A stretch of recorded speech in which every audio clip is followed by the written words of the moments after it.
लोकतंत्र का आशय होता है विमर्श की स्वतंत्रता, अभिव्यक्ति की स्वतंत्रता, सरकार को चुनने की स्वतंत्रता और अपने विचारों को प्रकट करने की स्वतंत्रता। भारत की प्रस्तावना जब ये कहती है कि हम भारत के लोग, तो उसका बहुत बड़ा आशय होता है। उसका आशय होता है कि राज्य को जो शक्ति प्राप्त होती है वो उसके नागरिकों से, उसके लोगों से प्राप्त होती है। यानी कि राज्य में सत्ता का अधिकार लोगों के पास है और भारत में जन लोकतंत्र की स्थापना की गई है ना। पर हमने क्या देखा?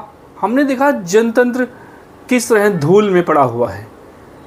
कल जो जंतर मंतर पे हुआ वो शायद भारतीय लोकतंत्र में एक बहुत बड़ा काला दिन था और वो आगे भी जारी है, क्योंकि जो बच्चे वहाँ इकट्ठे हुए थे उनकी एक ही मांग थी, उनको एक फ्री एंड फेयर एग्ज़ाम मिले जिसमें करप्शन ना हो, इसमें लीकेज ना हो और एक निष्पक्ष प्रणाली के तहत उनका चयन किया जाए, उनका एग्ज़ाम लिया जाए।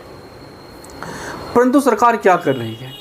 सरकार जिसका उद्देश्य था जनता का, जनता के लिए और जनता के द्वारा शासन, वो बन गया सत्ता का, सत्ता के लिए और सत्ता के द्वारा शासन। यानी कि लाठी की शक्ति, सत्ता के दम पर शासन। क्या यही लोकतंत्र है? क्या इसीलिए हमने सरकार को चुना था? कल यहाँ विपक्ष और जो कांग्रेस जनता पार्टी है उसके नेताओं ने भी शायद बच्चों को धोखा दिया। कैसे? देखिए, इस मूवमेंट को लीड करना था विपक्षी पार्टियों को, उनका मार्गदर्शन करना था जो 15, 18, 20 साल के जो बच्चे आए थे उनका, कि भाई लोकतंत्र में कैसे अपनी बात रखी जाती है। पर वो सब नदारद रहे। हाँ, आज कांग्रेस पार्टी के जो राहुल गांधी हैं वो आए और उन्होंने मोर्चा संभाला, परंतु कल वहाँ कोई क्यों नहीं था? पहली बात, जब लाठीचार्ज हो रहा था तो कांग्रेस पार्टी के जो लीडर्स थे वो सब कहाँ थे? पिटने वाले छात्र कौन थे? वो वही आम छात्र थे जो हमेशा पिटते रहे हैं, कभी सत्ता के द्वारा तो कभी बहकाए हुए मुद्दों के द्वारा। देखिए, लोकतंत्र में अपनी बात रखना आवश्यक है और लोकतंत्र में विपक्ष का ये दायित्व बनता है कि जब सरकार गलती करे तो जनमत का अपना समर्थन प्राप्त करें और उसके विरुद्ध प्रदर्शन करें, धरना करें और सरकार को बाध्य कर दें कि वो अपनी गलत नीतियों को वापस ले।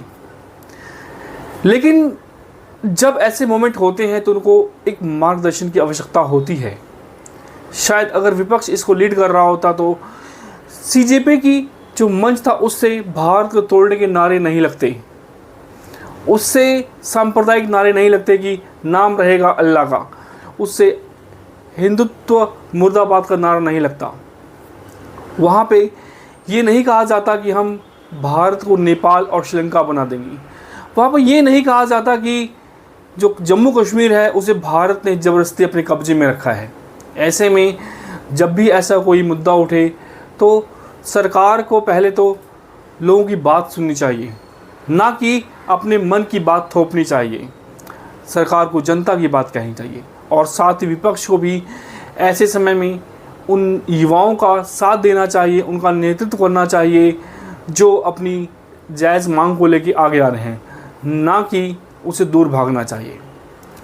क्योंकि हमेशा वोट बैंक की राजनीति ही सही नहीं होती, कभी कभी जनता की राजनीति भी करनी चाहिए, चाहे वो सत्ता पक्ष हो या विपक्ष हो। ऐसे में सरकार का भी दायित्व है कि वो जो लोग भी इसमें दोषी हैं, यानी कि इस परीक्षा प्रणाली को ख़राब करने में जिनका भी दोष है उनको सज़ा दे, साथ ही साथ बच्चों के साथ न्याय किया जाए। जय हिंद।